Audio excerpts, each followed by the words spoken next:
Olá, meu amigo e minha amiga. E o bolsonarismo está tendo aquilo que popularmente é apelidado de o ataque de pelancas. Gente, o que tem de criatura desse universo paralelo da extrema-direita bolsonarista aqui no Brasil, esperneando por todos os lados, não está no gibi. Mas isso em função do quê? Bom, nós todos estamos vendo que a figura do inelegível, ele está usando a internação dele para fazer política, para mais uma vez colocar o Supremo Tribunal Federal contra a opinião pública. Ele se coloca sempre na posição do coitadinho, se expondo ali nas situações mais bizarras e mais dantescas. No momento em que nós vimos o Papa Francisco perder a vida, terminar ali a sua trajetória aqui na Terra, de uma maneira absolutamente digna. Ninguém viu o Papa Francisco, aliás, deixa eu tirar logo a imagem da criatura aqui, né? Ninguém viu o Papa Francisco se expor, ficar tirando proveito da sua doença, do que ele estava passando. Muito pelo contrário, ele estava sempre se colocando ali na posição de muita dignidade, de muita altivez. Quando a gente vê uma criatura como a figura do inelegível expondo feridas, cicatrizes, sondas, e sempre fazendo desse tipo de aparição uma ferramenta para sensibilizar pessoas e mostrar que ele está sendo vítima do universo, vítima da justiça, vítima do ministro Alexandre de Moraes, enfim.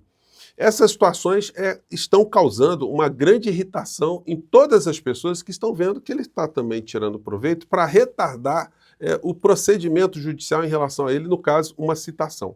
Bom, como ele apareceu, deu uma entrevista coletiva, tem aparecido na internet direto, e ontem ele participou de uma live para vender capacete com o Nelson Piquet, etc, etc, etc. Aí o ministro Alexandre de Moraes falou, olha, para receber uma intimação, está apto, né? Está consciente, então recebe aí, assina o papelzinho que está sendo processado, que se converteu em réu, coisa que ele já sabe, e chame seu advogado para tomar as providências. Simples assim. Então, a notícia é: STF intima Bolsonaro no hospital sobre trama golpista após ex-presidente fazer live internado. Supremo disse que esperava a data adequada para aviso sobre início do processo penal por tentativa de golpe. Bom, o que ele vai fazer? Vai cientificar os advogados dele, os advogados vão tomar as providências, vão dizer, olha, o meu cliente não pode ser processado porque ele está dodói, ele está internado lá. Bom, será que esse tipo de fato que está acontecendo com o Bolsonaro é uma causa interruptiva de prazos? Bom, não tem nenhuma ilegalidade, não tem nenhuma possibilidade de interrupção, a não ser que ele fosse citado para comparecer pessoalmente. E aí o médico diria, olha, ele está impedido, o advogado diria, mas não é o caso, né? Ele está sendo citado apenas para organizar a sua defesa, e quem organiza a defesa de alguém que está sentado no banco dos réus não é o próprio réu, é a defesa que ele já constituiu. Então, enfim, isso vai servir apenas de reclamação para essas criaturas. Após live no quarto de UTI, oficial de justiça intima Bolsonaro no hospital com aval do STF. A citação já tinha sido expedida há alguns dias e o oficial de justiça estava circulando. Estava olha, onde é que eu vou fazer a citação? Eu sei onde ele está. E aí, como é que eu faço? Eu cito ou não cito? Levo papel ou não levo papel? Bom, depois de tudo que está acontecendo, ele consultou o ministro Alexandre de Moraes e falou, olha, cite a criatura. E aqui está a citação, aqui, né? E aqui tem a assinatura do inelegível. Bolsonaro, 23 de abril de 2025, às 12 horas e 47 minutos. Gente, o que essa criatura começou a reclamar e outras tantas não está no gibi, né? Bolsonaro assina a citação do STF. Oficial botou o pé na porta da UTI. Gente, esperou o contato, né? Fez de tudo, tripudiou. Ele ia ficar morando dentro da UTI para não ficar recebendo nunca mais uma citação? Então não dá, né? Bom, pode ser questionado aí por muitas pessoas se a oportunidade de fazer a citação atende a requisitos morais, éticos, se isso não foi uma violação de direitos humanos, se isso não foi um constrangimento, enfim. Mas essa é uma discussão paralela no meio dessa história toda, e a julgar pela figura do criminoso maior da nação, o argumento ele fica esvaziado, porque essa gente não tem um pingo, nem um átomo de moral para reclamar de algum procedimento judicial. Sobretudo depois de tudo que ele fez contra o povo brasileiro, né? Enfim, e só me ocorreu o seguinte, um bordão do Silvio Luiz, vocês todos devem conhecer, né? Narrador de futebol, porque agora que o Bolsonaro foi citado, o que acontece é isso aqui, ó. Está valendo! Está valendo! Então, agora está valendo. Foi uma frase que me ocorreu, né?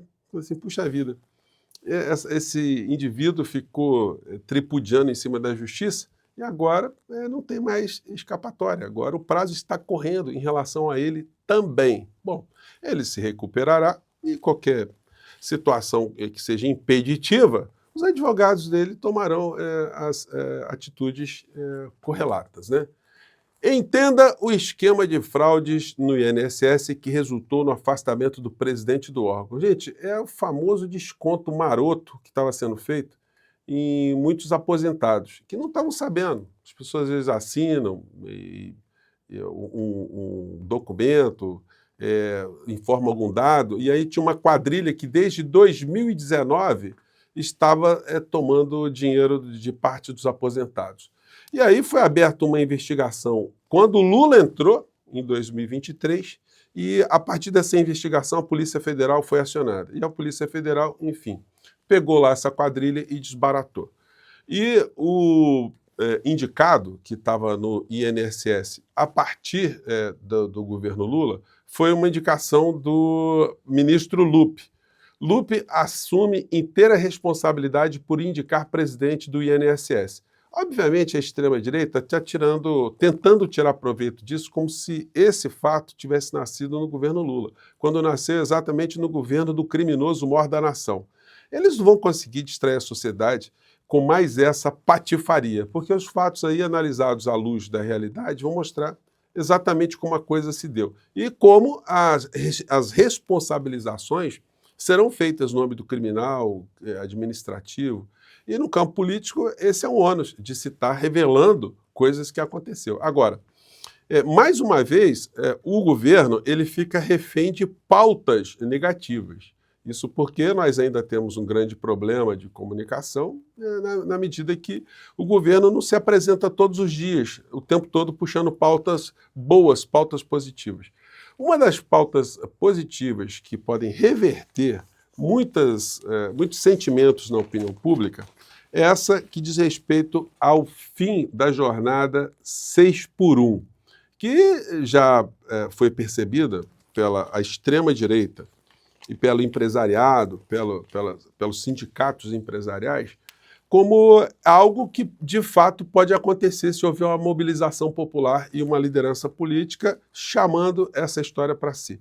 Gente, eu não entendo como é que o governo ainda não se posicionou em relação a essa jornada 6x1, apresentando estudo, dizendo que vai debater, que vai estudar o impacto disso, porque no mundo inteiro os estudos que se tem em relação à redução de jornada de trabalho é uma melhor qualidade de vida do trabalhador e uma maior produtividade. Não teve perda de PIB, como está dito aqui nessa matéria aqui, bem marota, né, publicada no Valor Econômico.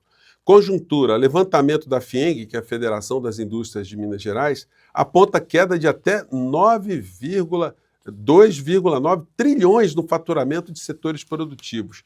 PIB pode perder 16% com o fim do 6x1, diz estudo. Mas que estudo é esse? Um estudo sem pé nem cabeça, um estudo não científico, um estudo feito por encomenda para constranger qualquer tipo de pensamento, de atitude, que vise beneficiar a sociedade, vise beneficiar o trabalhador de uma maneira geral. Então, essa é uma pauta que mobiliza.